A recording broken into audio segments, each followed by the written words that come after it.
Thank you so much for giving me this golden opportunity. I thank Madhulika Sharma and Anthony Sir that are my they are presiding my session. So last year I completed my PhD under the title of A Critical Study of Stoic and Epicurean Ethics. Hopefully, when we talk about philosophical counseling and without discussing these two schools, it is really hard to basically talks about the idea of philosophical counseling. On the one hand, Epicurus says, what is the use of doing philosophy if it does not heal your suffering? Stoicism are also of that category. In fact, the whole Hellenistic period, which include the Cynicism, Stoicism, Epicureanism, and skepticism, all discusses the idea that somehow there is a problem in human life, in human world order, and how to heal that. So this is some of the basic foundation or my experience, which I am going to include into this presentation. So the basic challenges which I went through this paper or presentation is that, when I read the book of Dr. Peter Rabe, he wrote some issues in philosophical counseling. So when he has been discussing the idea of philosophical counseling, he has proposed a very exclusive version of philosophical counseling. So first thing I want to do is that I want to challenge his thesis that philosophical counseling is not basically a monopoly of one thinker or one sort of school or one sort of cultural philosophy and so on.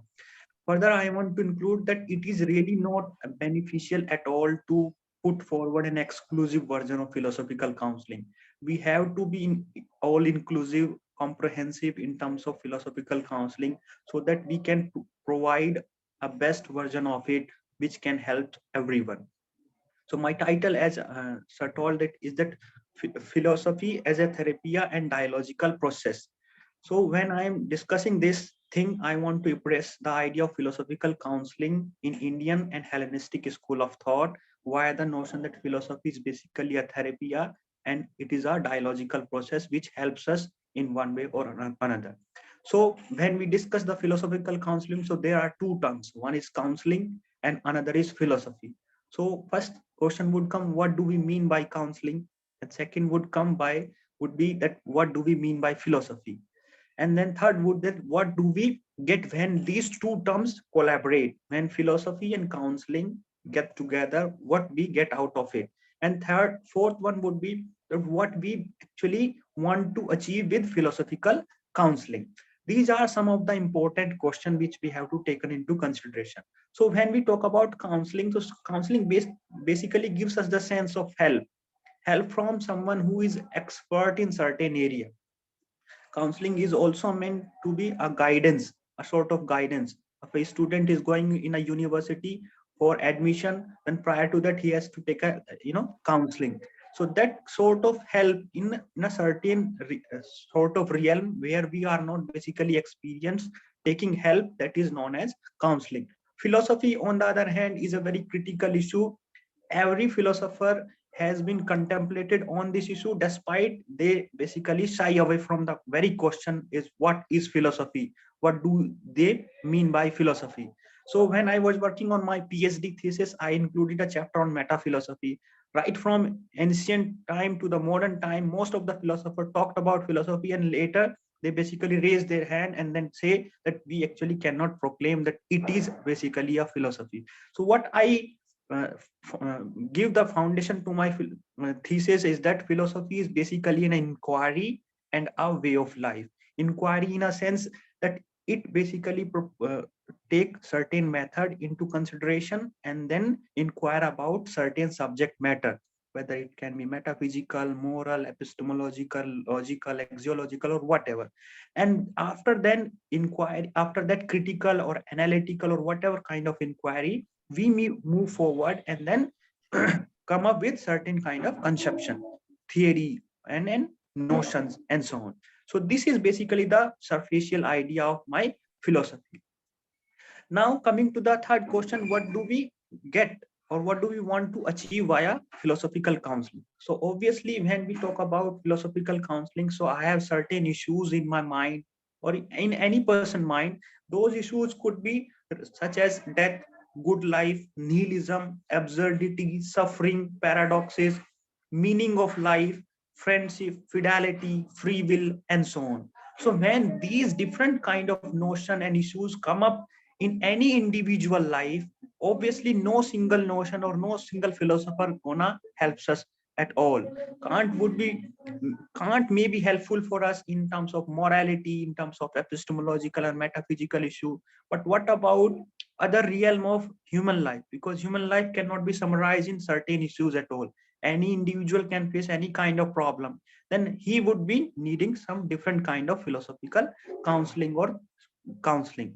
So this is the thing I want to say, that philosophical counseling, when we try to understand it, we have to also be aware that what is the subject matter which we are going to make with philosophical counseling. So these are infinite number of issues. Human being is not confined to certain kind of problem he may face, or he may face any kind of problem.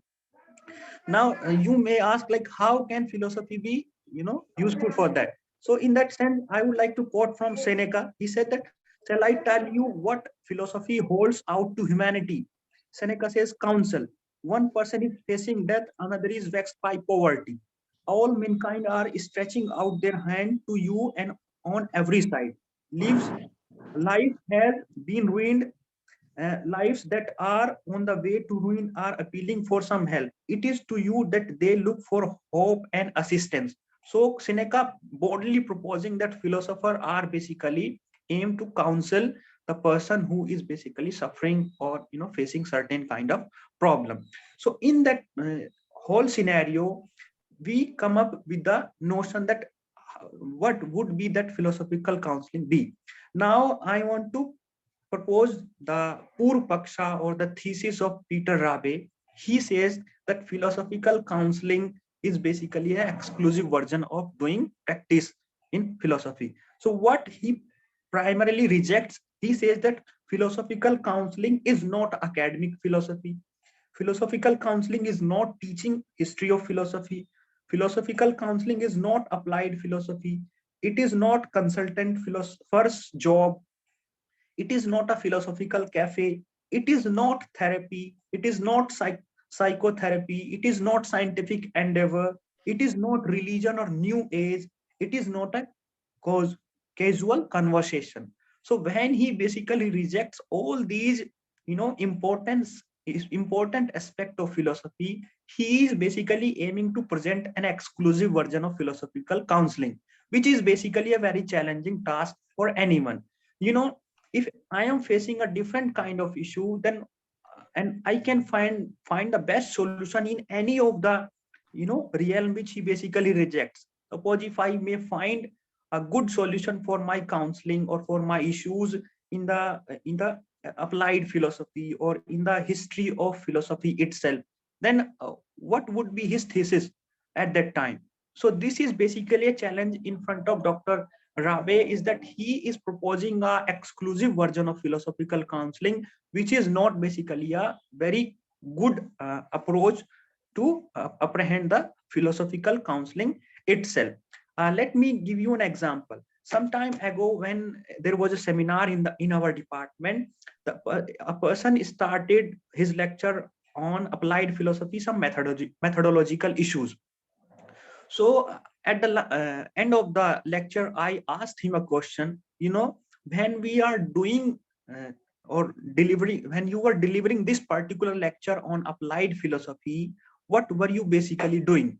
Were you doing applied philosophy, or you were doing philosophy in itself? So he basically laughed and said that yes, we were doing philosophy itself.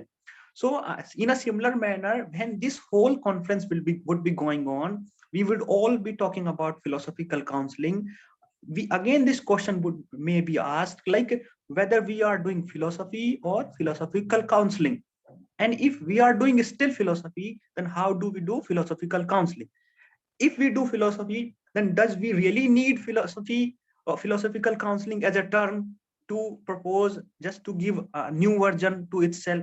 So my proposal is that whether we do philosophical counseling or applied philosophy or dialogical kind of activity, we are still doing a philosophy. and we have to take care that into consideration, into concern, so that we can provide a more inclusive version of counseling, more comprehensive version of counseling, so that we can come up with the best solution.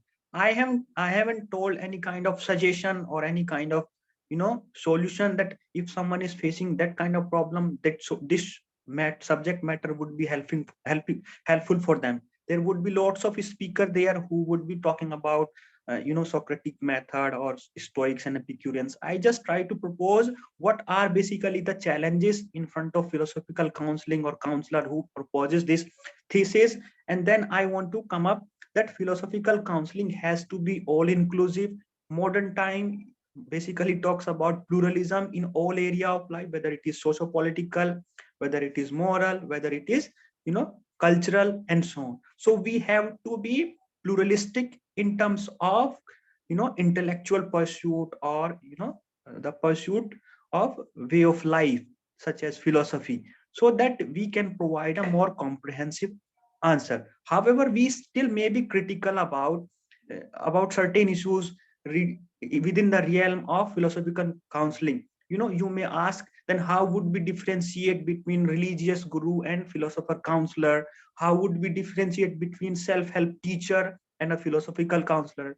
We may of course reject them, and we may say that the work of philosopher counselor is not to pump up the blood into the mind of a young person that you can achieve anything you want to achieve. Rather, philosophical counselor would come up with an approach which would tell him or tell her, or would provide him or her a certain kind of insights which can make him capable to differentiate what is good, bad, what are the pros and cons, what can be the different perspective to look at the thing.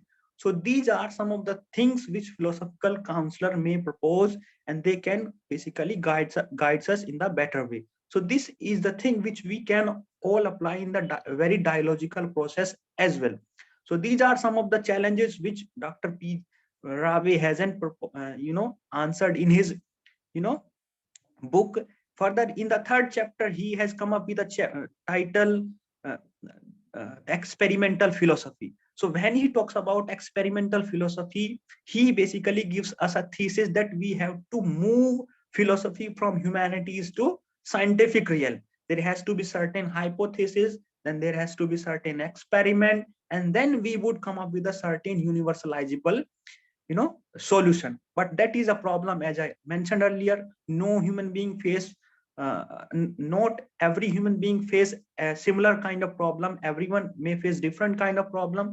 No scientific formula can gonna help us in terms of fidelity, free will, friendship, death, etc. kind of critical issues of life. Suppose if I ask what is the meaning of life, or what is life itself, scientific method would define life in a biological or an anthropological manner.